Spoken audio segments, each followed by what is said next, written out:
ആണോ? ഇതെവിടെന്നാ? നമ്മുടെ പള്ളിയുടെ കടയില്ലേ അവിടുന്ന്. ആ, പള്ളിയുടെ അടുത്ത്. ഇപ്പഴൊരു കാര്യം ആലോചിച്ചത്, മറ്റേ കരാട്ടി പിതാവിന്റെ പരിപാടി. ഏത് മറ്റേ വീഡിയോ? ആ, അത് തന്നെ. പേര് കൊടുത്തല്ല, പക്ഷെ തുടങ്ങണ്ട എങ്ങനെ ഒരു പിടുത്തം കിട്ടണില്ല. എങ്ങനെ നമ്മള് നമുക്കത് ഗൂഗിളിൽ നോക്കിയാലോ? ഗൂഗിളില് കിട്ടുമല്ലേ? ആ, കിട്ടും. ഓക്കെ, എവിടെ നിന്ന് തുടങ്ങണം എന്ന് ആലോചിച്ചിരുന്ന എനിക്ക് ഒരു ഐഡിയ കിട്ടി. ആലങ്ങാട് പള്ളിയിൽ നിന്ന് തന്നെ തുടങ്ങാം. ആലങ്ങാടിൻ്റെ ചരിത്രവും കരിയാറ്റി പിതാവിൻ്റെ ജീവിതകഥയും ഒത്തുചേരുന്ന ഇടമാണ് ആലങ്ങാട് സെൻറ് മേരീസ് ദേവാലയം. AD 1300 സ്ഥാപിതമായ ഈ ദേവാലയം 2025 725 ജൂബിലി വർഷത്തിലൂടെ കടന്നുപോയിക്കൊണ്ടിരിക്കുകയാണ്. ആലങ്ങാട് പൈലി മറിയം ദമ്പതികളുടെ പുത്രനായി 1742 മെയ് 5 മാർ ജോസഫ് കരിയാറ്റി ഭൂജാതനാകുന്നത്. ആലങ്ങാട് സെമിനാരിയിൽ പ്രാഥമിക വിദ്യാഭ്യാസം നടത്തിവരികയായിരുന്നു ബാലനായ ജോസഫ് കരിയാറ്റി. 1755 തൻ്റെ 13-ാം വയസ്സിൽ വൈദിക പരിശീലനത്തിനായി കൗമാരക്കാരനായ അദ്ദേഹത്തെ റോമിലേക്ക് അയച്ചു. പ്രശസ്തമായ അർബൻ പോന്തിഫിക്കൽ യൂണിവേഴ്സിറ്റിയിൽ പഠിച്ച് വൈദിക പട്ടം നേടിയ അദ്ദേഹം 24-ാം വയസ്സിനകം ഫിലോസഫി, തിയോളജി, സഭാനിയമം എന്നീ വിഷയങ്ങളിൽ ഡോക്ടറേറ്റ് കരസ്ഥമാക്കി. പിന്നീട് 1766 ആലങ്ങാട് തിരിച്ചെത്തിയ അദ്ദേഹം ആലങ്ങാട് സെമിനാരിയുടെ മൽപ്പാനായി നിയമിക്കപ്പെട്ടു. മൽപ്പാൻ എന്നാൽ സെമിനാരിയിലെ ഇൻസ്ട്രക്ടർ. ഇവിടെ മൽപ്പാനായി പ്രവർത്തിക്കുന്നതിനിടെ 1768 അദ്ദേഹം വേദതർക്കം എന്ന വിഖ്യാത ഗ്രന്ഥം രചിക്കുകയുണ്ടായി. എന്നാൽ ഈ സമയമായപ്പോഴേക്കും കേരളത്തിലെ മാർത്തോമ ക്രിസ്ത്യാനികളുടെ ഇടയിൽ വളർന്നുവന്ന ഭിന്നത കൂടുതൽ രൂക്ഷമായി വരികയായിരുന്നു. 1663 കൂനൻ കുരിശ് സത്യപ്രഖ്യാപനത്തിനു ശേഷം നെടുകെ പിളർന്ന കേരളത്തിലെ ക്രൈസ്തവ സമൂഹം റോമിലെ മാർപ്പാപ്പയെ അംഗീകരിക്കുന്ന പഴയ കൂറ്റുകാർ എന്നും അന്ത്യോക്യയിലെ പത്രിയാർക്കീസിനെ അംഗീകരിക്കുന്ന പുത്തൻ കൂറ്റുകാർ എന്നും വിഭജിക്കപ്പെട്ടു. സഭയിൽ നിലനിന്നിരുന്ന ഇത്തരം ഭിന്നതകളെ പരിഹരിച്ച് എല്ലാവരെയും ഒരുമയിൽ കൊണ്ടുവരണം എന്ന വലിയൊരു ലക്ഷ്യം അദ്ദേഹത്തിനുണ്ടായിരുന്നു. ഇതിൻ്റെ ഭാഗമായി കരിയാറ്റി പിതാവ് 1777 പുത്തൻ കൂറ്റുകാരുടെ ആത്മീയ നേതാവായിരുന്ന 6-ാം മാർത്തോമയെ നിരണത്തുള്ള സെൻറ് മേരീസ് പള്ളിയിൽ പോയി കാണുകയുണ്ടായി.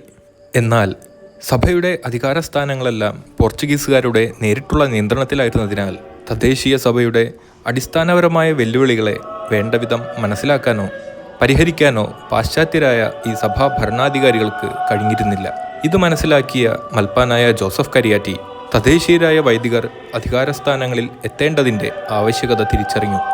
19-ാം നൂറ്റാണ്ടിൽ കൽക്കട്ട കേന്ദ്രീകരിച്ച് ബ്രിട്ടീഷ് കൊളോണിയൽ ഭരണത്തിനെതിരെ രാജാറാം മോഹൻ റോയുടെ എല്ലാം നേതൃത്വത്തിൽ ആശയരൂപീകരണം നടക്കുന്നതിനൊക്കെ എത്രയോ മുൻപ് തന്നെ തദ്ദേശീയരെ അധികാരസ്ഥാനങ്ങളിൽ നിയമിക്കേണ്ടതിൻ്റെ അനിവാര്യത തിരിച്ചറിഞ്ഞ ഒരു ദീർഘദർശി കൂടിയായിരുന്നു അദ്ദേഹം എന്നും നമുക്കിവിടെ കാണാം. അങ്ങനെ കേരള ക്രൈസ്തവ സഭയുടെ യഥാർത്ഥമായ വെല്ലുവിളികൾ പോർച്ചുഗീസ് രാജ്ഞിയെയും റോമിൽ മാർപ്പാപ്പയെയും നേരിൽ കണ്ട് ധരിപ്പിക്കുന്നതിനായി അതുവഴി പുത്തൻ കൂറ്റുകാരെയും പഴയ കൂറ്റുകാരെയും ഐക്യത്തിൽ കൊണ്ടുവരാൻ കരിയാറ്റി പിതാവും പാറമ്മേൽ തോമാ കത്തനാരും 1778 കപ്പൽ മാർഗം റോമിലേക്ക് യാത്ര തിരിച്ചു. വളരെ ക്ലേശം നിറഞ്ഞതും സാഹസികതയുമാർന്ന ഈ കപ്പൽ യാത്ര ഗംഭീരമായി തൻ്റെ യാത്രാവിവരണത്തിൽ പാറമേക്കൽ തോമാ കത്തനാർ വിവരിച്ചിട്ടുണ്ട്. വർത്തമാന പുസ്തകം എന്ന പ്രസിദ്ധമായ ഈ യാത്രാവിവരണം ഇന്ത്യയിലെ തന്നെ ആദ്യത്തെ യാത്രാവിവരണങ്ങളിൽ ഒന്നാണ്. ദീർഘമായ ഈ യാത്രയ്ക്ക് ശേഷം ലിസ്ബണിലെത്തിയ കരിയാറ്റി പിതാവ് പോർച്ചുഗലിലെ രാജ്ഞിയായ ഡോണ മരിയയെ കണ്ട് കേരള ക്രൈസ്തവ സമൂഹം നേരിടുന്ന പ്രതിസന്ധികൾ അറിയിച്ചു. അദ്ദേഹത്തിൻ്റെ എളിമയിലും ബുദ്ധിവൈഭവത്തിലും ആത്മീയ ജ്ഞാനത്തിലും മതിപ്പ് തോന്നിയ രാജ്ഞി കരിയാറ്റി പിതാവിനെ 16 ജൂലൈ 1782 അന്നത്തെ പ്രധാന അതിരൂപതയായിരുന്ന കൊടുങ്ങല്ലൂർ അതിരൂപതയുടെ മെത്രാപ്പൊലിത്തയായി നിയമിക്കുകയുണ്ടായി. പിന്നീട് 1783 മാർച്ച് 17 പിയൂസ് 6-ാമൻ മാർപ്പാപ്പ ഈ നിയമനം റോമിൽ സ്ഥിരീകരിച്ചു.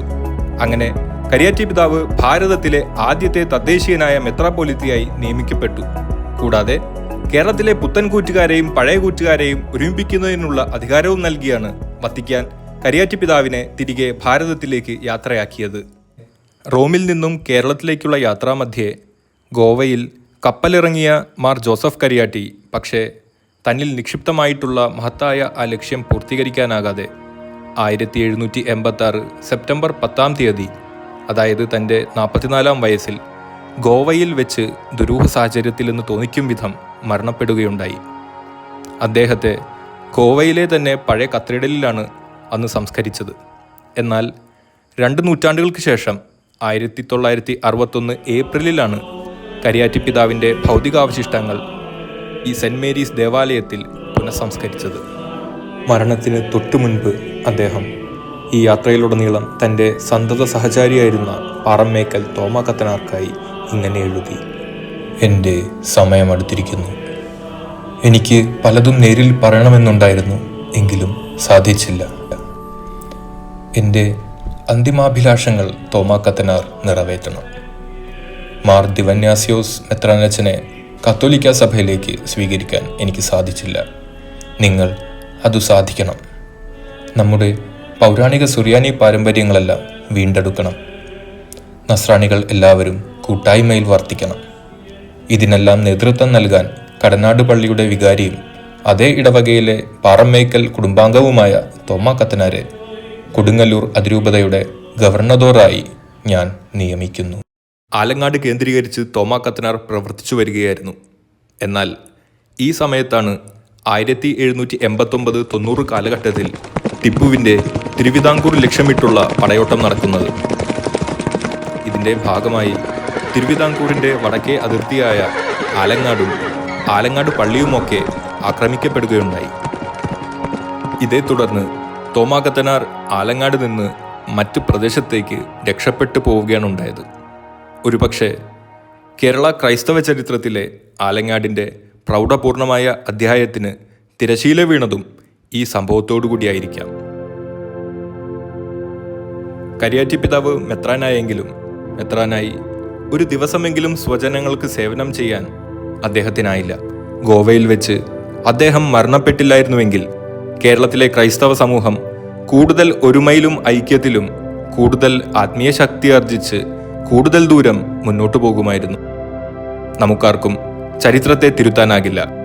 എന്നാൽ കരിയാറ്റി പിതാവ് സ്വപ്നം കണ്ട ക്രൈസ്തവരുടെ ഒരുമയും ഐക്യവും എന്ന മഹത്തായ ആ വീക്ഷണത്തെ അദ്ദേഹത്തിൻ്റെ ഈ 283-ാം ജന്മവാർഷിക വേളയിൽ നമുക്കേവർക്കും മുറുകെ പിടിക്കാം. നന്ദി.